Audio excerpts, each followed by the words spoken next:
Bapa, Putra, dan Roh Kudus. Amin. Allah yang penuh kasih, puji syukur kami aturkan kepadamu bahwa kami boleh diberi hari yang baru. Kami juga bersyukur kepadamu, sabdamu ya Tuhan, seperti pedang bermata dua yang menembus jantung kami. Semoga kami semakin mencintai sabda-sabdamu, tertulis maupun tidak tertulis. Terpujilah namamu kini dan sepanjang segala masa. Amin. Para saudaraku terkasih dalam Kristus, menarik sekali bahwa dalam kitab suci Yesus memanggil pribadi seseorang dengan nama. Hari ini Yesus memanggil Lewi, yang menurut gereja kemudian adalah seorang pengarang Injil yang kita sebut dengan Matius. Tuhan memanggil kita dengan nama kita. Tuhan tidak meniadakan kodrat kita sebagai anak bapa ibu kita yang diberi nama. Dan itu identitas kita. Demikian pun Yesus identitasnya sebagai putra Allah, sebagai sang sabda. Dan ini bagi kita menjadi sangat penting karena kita lihat bagaimana Allah memilih Maria, memilih Yosef, nama-nama yang tertulis. Yesus memilih para rasul dengan nama Petrus, Yakobus, Yohanes dan seterusnya. Dan juga sekarang Yesus memilih Anda, memilih saya, memilih kita dengan nama kita masing-masing. Tuhan menghargai pribadi kita masing-masing dengan segala kekurangan, dengan segala kerapuan, dengan segala keterbatasan. Dan ini menjadi sangat penting bahwa proses penerimaan diri sendiri itu adalah proses yang panjang. Saya menerima diri saya sendiri bukan karena saya hebat, bukan karena saya punya kemampuan, tapi Tuhan menerima aku apa adanya. Karena betapa sulitnya menerima diri sendiri, menerima kekurangan, mengakui kekurangan, keterbatasan, kerapuhan. Karena kita menginginkan sesuatu yang ideal. Ya, dan penting juga bagi kita sebagai bapak dan ibu untuk menerima anak kita dengan segala apapun juga, dengan segala kekurangan dan keterbatasan. Nah, itulah yang kemudian saya kenali, ada satu tulisan yang bagus sekali, yaitu bahwa hidup kita tidak pernah selalu sempurna. Keluarga kita tidak pernah selalu sempurna. Dan dikatakan oleh paus kita dilahirkan dalam ketidaksempurnaan. Lihat bapak ibu kita dalam kekurangan, keluarga kita dengan segala kekurangannya. Nah, inilah salib dan paradoks kehidupan. Kita belajar menerima paradoks kehidupan. Ya, positif negatif, gelap terang, salib, ya, ambiguitas, ya, konflik-konflik dalam keluarga. Dan itu sesuatu yang tidak bisa kita lepaskan, tidak bisa kita hindari, dan tidak bisa kita pungkiri bahwa itu memang ada. Nah, ketika kita menerima paradoks itu, yang bahasa Italia disebut sfumato, ya, adalah suatu seperti api, bara api yang menyala ke atas, naik ke atas, ya. Bara yang dari sampah atau dari kayu yang terbakar naik ke atas, ya. Dan itu mengandaikan kita harus menerima realitas kehidupan kita yang tidak selalu sempurna. Dan itu kita diajak untuk belajar menerima, mengakui salib itu.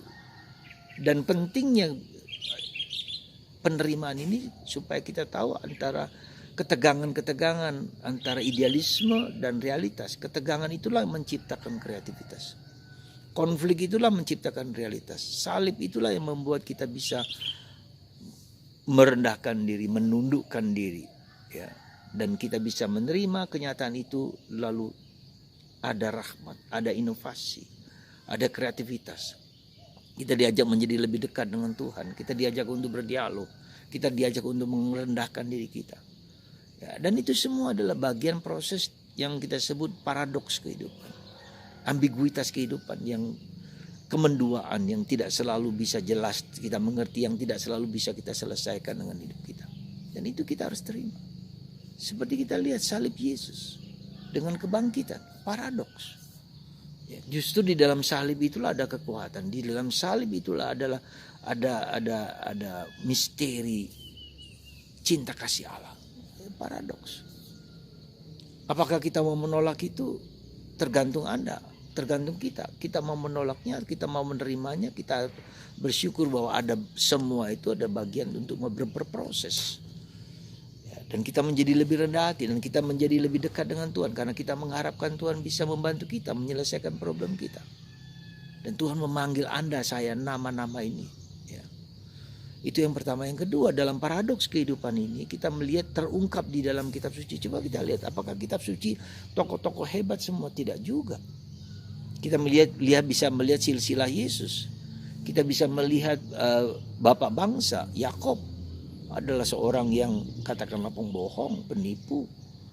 Tapi dipakai Tuhan untuk bangsa Israel. Ada banyak nabi-nabi yang juga punya kelemahan dan kekurangan.